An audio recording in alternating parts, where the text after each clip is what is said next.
This is NDTV, and you're watching NDTV 24/7.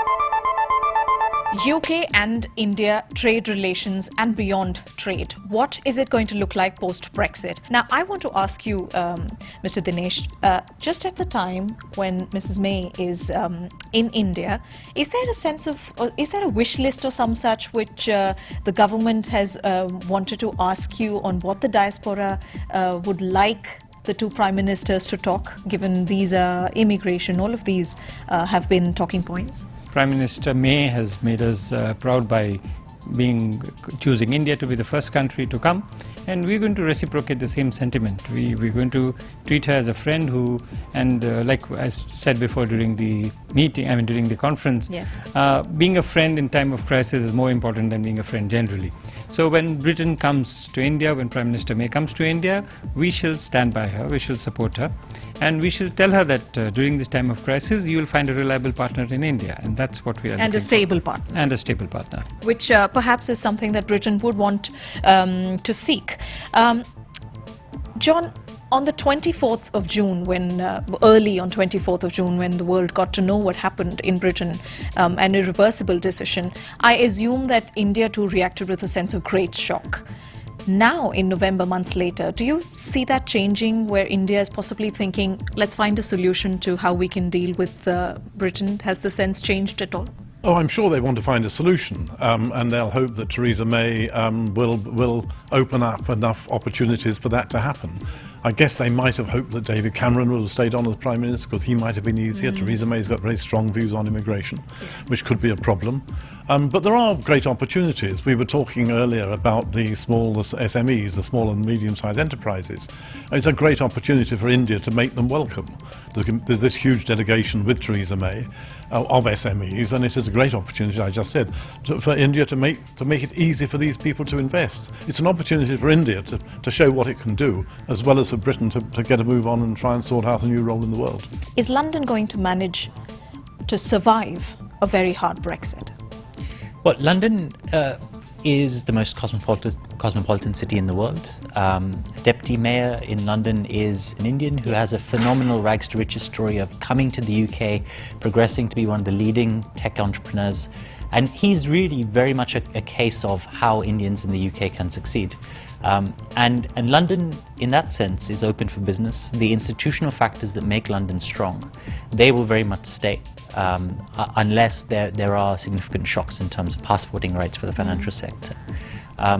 So I think Indian companies will still see London very much as a gateway to the UK and to Europe. Okay, your thoughts on that? I think there's a great risk for the city. The banks will begin to move, and are beginning to move, bases to Europe, and it's then up to Britain to persuade them to leave as much here as possible, and for the Prime Minister to get on with Brexit and give information which stops people running away. Sure. In fact, the Bank of England has suggested that there could be more job losses, and cities such as Paris and New York could benefit from it, even Germany perhaps. Can London survive a hard Brexit? Yes, London's economy is brilliant. It's one of the top in the world, but a very hard Brexit may mean a lot of jobs lost. And Indians employ close to 50,000 people here in London City alone. See, like Prime Minister Modi said, UK is the gateway for Indian companies to go into Europe, and it will continue to be the gateway. You think so? Yeah, and London is the gate.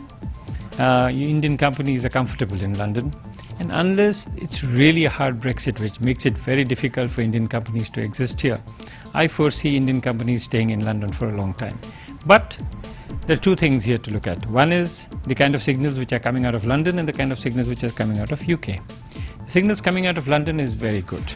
The mayor has gone out of his way in assuaging Indian companies, that London is going to do the best it can to keep Indian companies here, to encourage them and to give them benefits as is important for a city like this.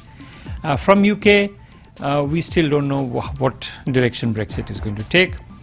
We hope that during the visit of Prime Minister May, we'll be able to discuss a whole lot of things, find out what kind of future she has in store for this. There are many issues which are there for Indian companies here, but they are not issues they can't handle. These are issues which needs a little bit of tweaking here and there. It needs both sides to compromise on certain things, which it can be done. It's not impossible.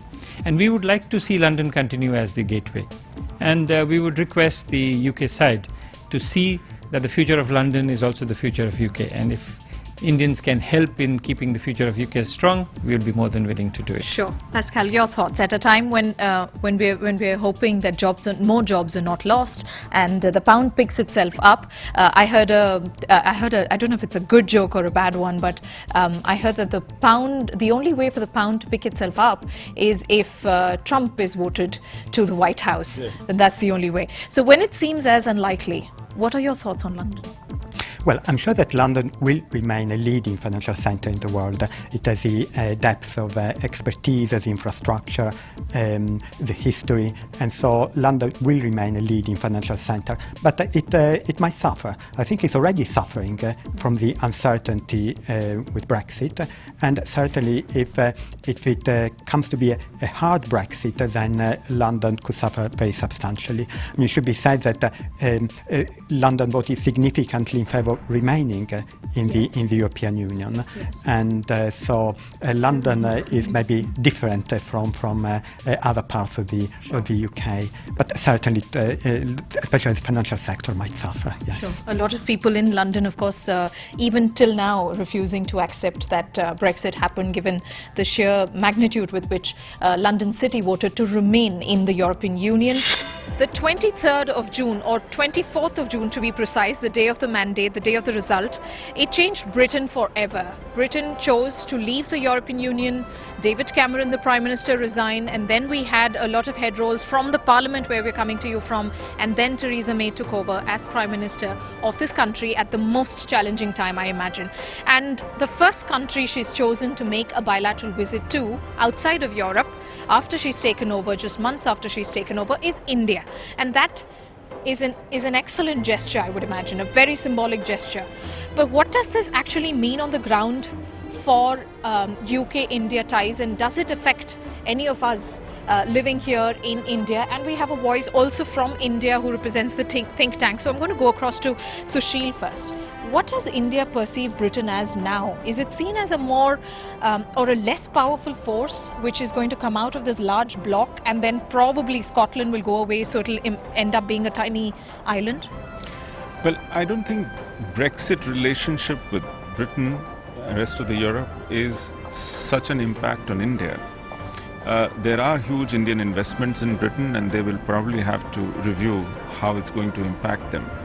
But India-Britain relationship is in a different realm altogether, and it is only going to grow more important irrespective of what happens. And that primarily is because we are living in a world which is coming closer for a whole lot of challenges which are common.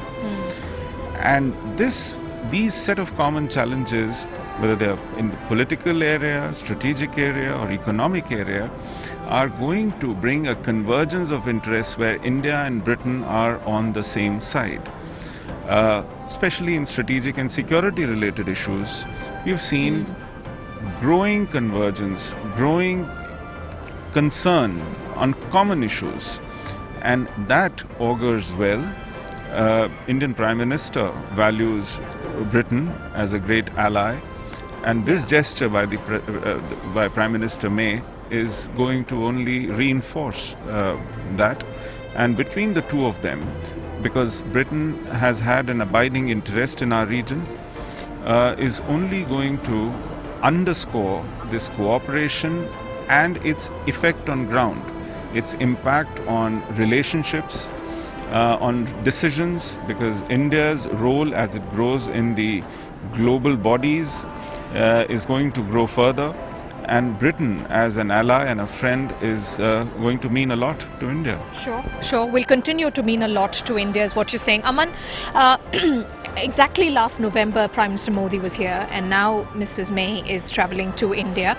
Also at a time when she's just announced that there's going to be further crackdown on immigration, will make sure that immigrants are kept at bay, and possibly a Brexit deal which may mean no access at all to the single market. We don't know yet how that's going to pan out. Probably even she has no idea, given Article 50 is yet to be triggered. But at a time like this, would you imagine immigration to be a topic between Mr. Modi and Mrs. May? Look, I think Britain took a very incredibly important decision on the 23rd of June to rejoin the world and leave a European Union that functions pretty much as a cartel. Now, we had a situation where we had free movement of people, unskilled labour, skilled labour from across the EU. At the same time, we had curbs on immigration from places like India, places like Asia, for example. Now, it is a levelling of the field of play. So now, after Brexit, whether you're an Indian, whether you're Chinese, whether you're American, whether you're Australian, if you have the skills and you want to come to the UK, it's a level playing field. Before it wasn't. We were taking in more unskilled labour from the European Union than doctors from India. I think that was ludicrous. So that may mean advantage India. Of course. But we're also talking of further immigration control, which may mean that skilled, not skilled, irrespective of whichever nationality you may represent, there could be more restrictions when it comes to coming inside. As a young entrepreneur, what is your wish list? What would you like the two prime ministers to discuss? I think as an entrepreneur, I'm a British citizen. I trace my roots to India. My heart belongs to India. So one of the first things I would want is, if I were to expand, I would look towards India. So I would want both Prime Ministers to go and actually talk about and make things easier. So talk about trade, which I think is trade and make it easier for people who want to invest in India, to make it more transparent. Absolutely. So less paperwork. Less paperwork. Make it easier for people to go back and forth. Be able to get in skilled labour from India as well. So and I think that touches on to the immigration bit as well. Sure, a very important point, and a representation of the young mindset, the young entrepreneur who believes only in talent, irrespective of which nationality, which religion, region they may belong to. As long as there's somebody to efficiently do the job, it does help, isn't it? It does, but I would also like to add here, 15 years back I came to the country to study, and since the Prime Minister from UK is now going to India, I would like to see that student visas to be made easier, and children who are capable, who want to come out, who want to reach out and who want to study in UK should be accepted, and the conditions should be such that it's not difficult for people who are capable in terms of studies, but not in terms of finances. So there should be some ties there that they can. I think one of the biggest things is the cost of studying in the UK, and that would be quite important if they talked about that as well. And actually, sure. To add on that, so when Ms. Preeti Patel, the Employment Minister, earlier this year when she was in India, this topic was discussed between the Sushma Swaraj, our Honourable External Affairs Minister, and her, because this has been one of the key issues which needs to be resolved. And she also said that this the education, because there are a lot of talent pool in India who comes to UK for their master degree, for their post graduations, and the fees, they faced a lot of problems in getting the visa, and then after graduation, they really want to get absorbed here in the companies. So that is somehow not working. So I'm pretty sure that this is one thing which has already been discussed with the Preeti Patel, the Honourable Minister, and it will be taken forward in the upcoming. At the Prime Ministerial level. At the Prime Ministerial level. And what is your personal wish list? Are you echoing the same, or do you have more to add? Yes, I echo this. I completely agree with what Lalitji had said, and yes. The thing is that it really needs to be enhanced, and the rules really needs to be made little simpler, because the thing is, India really contributes highly in the GDP and the growth. We really are 3 to 4% in UK, but at the same time we really make a big impact on the economy. Second largest contributors to the British economy are Indians living here. Yes. So I completely agree with the... Which gives an indication of the kind of skilled professional or skilled, I won't say labour, but skilled professionals who travel here from India to not just find a job and make their own career, but also to contribute to companies here, which is possible elsewhere as well, but then Britain being chosen as a destination for various reasons. we don't know when the pound will pick itself up, but until such time, student visas may seem lesser, but then that respite will come only when they're allowed to come here, only when the eligibility tests are not made any more complicated than they already are.